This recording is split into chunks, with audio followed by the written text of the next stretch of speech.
हरे कृष्णा, राधे राधे, श्री शिवाय नमस्तुभ्यम। आप सभी पर भगवान भोलेनाथ की कृपा सदा बनी रहे। उम्मीद है आज भी इस वीडियो के लास्ट में आप भगवान शिव की कथा जरूर सुनेंगे। रसपान कीजिए आज के महत्म्य का, जिसमें भगवान शिव देवी पार्वती से कहते हैं कि हे देवी, आपने इस आदि स्वरूप को मैंने योग बल से जाना है और स्वयं इसका निरूपण किया है। यह सोमनाथ पूर्व वहन काल में ऋग्वेद में स्थित होते हैं, मध्ययान में यजुर्वेद के भीतर इनकी स्थिति होती है, अपराह्न काल में सामवेद में और संध्या के समय अर्थवेद में ये विराजमान होते हैं। मैं अंधकार से पूरे सूर्य के समान प्रकाशमान इस अंतर्यामी महापुरुष सोमेश्वर को जानता हूँ। मैं अंधकार से पूरे सूर्य के समान प्रकाशमान इस अंतर्यामी महापुरुष सोमेश्वर को जानता हूँ। इनको ही जानकर मनुष्य कभी मृत्यु को प्राप्त नहीं होता है, अर्थात मुक्त हो जाता है। मनुष्यों की मुक्ति के लिए दूसरा कोई मार्ग नहीं है। पार्वती, इस प्रकार महाशिवशाली सोमनाथ के महत्म्य का दिग् दर्शन मात्र मैंने कराया है।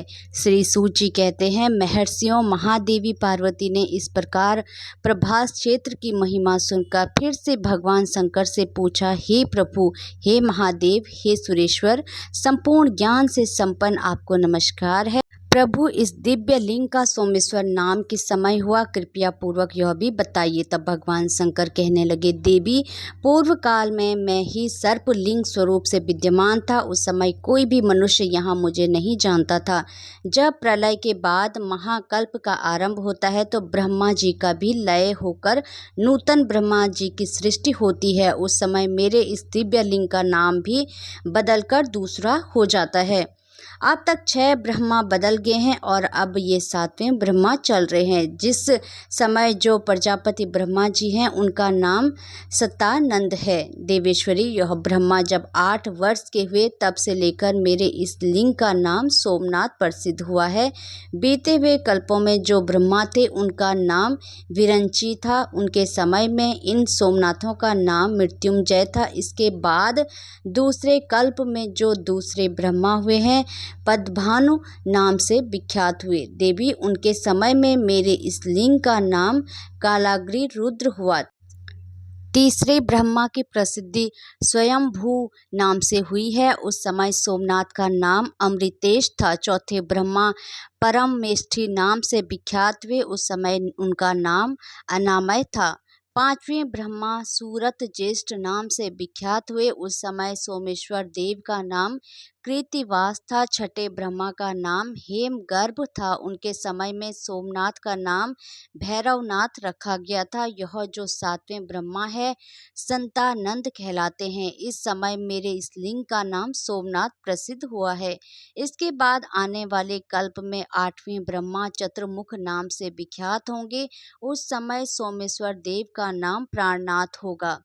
इस तरह जो ब्रह्मा बीत जाते हैं और प्रलय के बाद पुनः जो नए ब्रह्मा उत्पन्न होते हैं उनकी 8 वर्ष की आयु होने तक सोमेश्वर देव का एक नाम रहता है, उसके बाद वह बदल जाता है। इस प्रकार देवी, संक्षेप में मैंने तुम्हें सोमनाथ के नाम बताए हैं। तब देवी बोली, हे देवेश्वर, मनुष्य के ऊपर दया करने के लिए मैं भी आपके साथ बार बार प्रकट हुई हूँ। उस समय मेरे कौन कौन से नाम हुए हैं, कृपया यह भी बताइए। तब महादेव जी कहने लगे, आदि कल्प में तुम्हारा नाम जगन माता था, दूसरे में जगद योनि, तीसरे में सांभी, चौथे में विश्वरूपिणी, 5वें में नंदिनी, 6ठे में गदाम्बिका और 7वें में तुम्हारा नाम विभूति हुआ है। इसी प्रकार 8वें में सुब्रू, 9वें में आनंदा, 10वें में वामलोचना, 11वें में वरारोहा, 12वें में सुमंगला और 13वें में महामाया, 14वें में अनंता, 15वें में भूत माता, 16वें में उत्तमा, 17वें में कल्प तुम्हारा नाम पितृकल्पा प्रसिद्ध हुआ है। इसके बाद तुम दक्ष कन्या सती के नाम से प्रसिद्ध हुई है। उस समय दक्ष द्वारा अपमानित होने से तुमने अपना शरीर त्याग दिया था। इसके बाद वराह कल्प आने पर पुनः हिमवान ने तुम्हारी आराधना करके तुम्हें पुत्री रूप में प्राप्त किया है। इसके बाद अत्यंत दुष्कर और अद्भुत तपस्या करके तुमने मुझे पति रूप में पाया और पार्वती नाम से प्रसिद्ध हुई। सुमुखी क्योंकि जब तक इस कल्प का अंत होगा तब तक मैं तुम्हारे साथ कैलाश पर्वत पर क्रीड़ा करूँगा। द्वापर में महिषासुर का वध करने के लिए तुम भगवान विष्णु के साथ कृष्ण प्रियंगला नाम से प्रकट हुई। तब से कात्यायनी और दुर्गा आदि विविध नामों से तुम नवकोटि भेद साथ वसुधा तल पर प्रकट हुई। सुंदरी, पूर्व काल में जो तुम्हारे कल्पा अनुसार नाम थे और जो भूत भविष्य और वर्तमान में तुम्हारे नाम थे, होंगे और हैं, वे सब मैंने बता दिए हैं। उन्हें इसी प्रकार जानना चाहिए।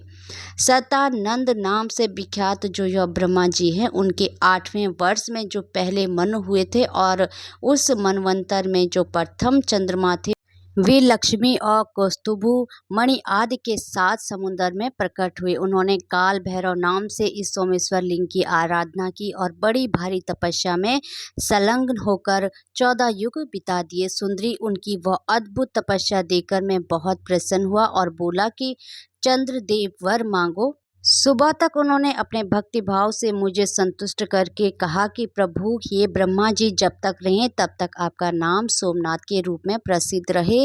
मनवंतर समाप्त होने पर जो कोई भी दूसरे चंद्रमा हो, उन सबके ये सोमनाथ जी कुल देवता हो। तब मैं तथास्तु कहकर फिर से उसी शिवलिंग में ही लीन हो गया। ये मैंने सोमनाथ के गुणों को संक्षेप से बताया है। समुद्र के रत्नों की तरह सोमेश्वर के गुणों का विस्तार भी उचित है। उनकी महिमा का चिंतन भक्तों की बुद्धि बढ़ाने वाला है। मद मोहित मूर्ख मनुष्य उनके स्वरूप को कभी नहीं जान पाते। देवी ने पूछा, भगवान जिस तेजमय लिंग का ऐसा महत्म्य है, उसकी इस क्षेत्र में कहाँ पर स्थित है? तब महादेव जी ने कहा, देवी सुनो, व्रजणी नदी के पूर्व नय कुमति नदी तक 4 योजन चौड़ा और 5 योजन लंबा मेरा गर्भगृह है। इसको मैं कभी नहीं छोड़ता। पश्चिम दिशा में समुद्र के पास कृतसमग के आगे 100 धनुष पूरी तरह मेरा महाप्रभावशाली स्वयंभू लिंग स्थित है। उसमें साक्षात परमेश्वर भगवान शंकर रूप में मैं निवास करता हूँ। इसी के बीच में सोमेश्वर के चारों ओर 14 भागों में 200 धनुष की गोलाकार कर्णिका है, जो मुझे बहुत प्रिय है। उसमें जो प्राणी निवास करते हैं, वे सभी पापों से शुद्ध होकर मेरे लोक में जाते हैं। जो मनुष्य सैकड़ों विघ्नों से घिरकर या बंद कर प्रतिज्ञा पूर्वक जीवन भर इस क्षेत्र में निवास करता है, वह उस परम धाम में जाता है जहाँ जाकर कोई भी शौक नहीं करता। जो प्रभास क्षेत्र में मरता है, वह यमलोक में नहीं जाता। भयंकर कलिकाल का आगमन जानकर मैंने यहाँ रक्षा के लिए विघ्नराज गणेश जी को स्थापित किया है। ब्रह्मघाती पातकी ब्राह्मण देशी शिव भक्तों की निंदा करने वाले शत्रु गुरुद्रोही तीर्थों और मंदिरों के कंटक रूप तथा पाप प्रायण निंदित मनुष्य अगर इस क्षेत्र में आकर अपने प्राण त्यागते हैं, तो वे 10,000 वर्षों तक दासी पुत्र होते हैं। उसके बाद ब्रह्मा राक्षस होते हैं, फिर हीन योनि अथवा पक्षों की योनियों में जन्म लेते हैं। इसलिए पूरा प्रयास करके वहाँ कभी कोई पाप ना करे। अन्य स्थानों का पाप इस क्षेत्र में आकर नष्ट हो जाता है, लेकिन यहाँ किया हुआ पाप 50 योनि और नरक में डालने वाला होता है। जो मनुष्य अपने मन को एकाग्र और संयमित रखकर इंद्रियों को अपने वश में करके मेरा ध्यान करते हुए यहाँ सत्र रुद्र का जप करते हैं, वे निस्संदेह सिद्धि हो जाते हैं। अगर कोई मनुष्य प्रथम प्रभास क्षेत्र हो जाए, तो ऐसे में क्या प्रयास करना चाहिए जिससे वह फिर वहाँ से बाहर ही न आ जाए?